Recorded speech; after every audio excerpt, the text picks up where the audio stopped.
Ano io en couleur raha.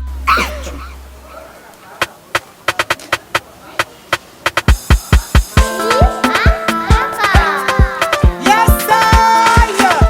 Woo. Ça c'est moi.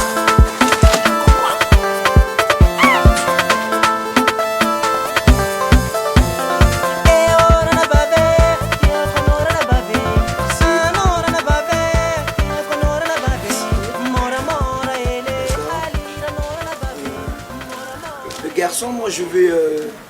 Vous avez des steaks cheval et du manioc? Yam ici. Ah ouais, steak cheval et du manioc. Steak cheval. D'accord. Non, Ramsey, c'est pas. Je veux du steak cheval et du manioc. Steak cheval et du manioc.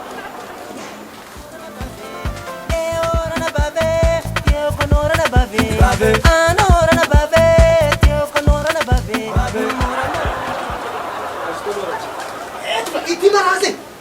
Steak cheval et du manioc, c'est un tout, ça. Un tout du lycéen. Sinaogo! Hazalay! Sakto na fahim ka nila ito. Pag-inito na fahim ka mauwi. Ang basa. Steak cheval et du manioc, Sino nagseval Steak cheval, zay ty manioc zay. Ity Ramsey steak cheval zay sitanao iny.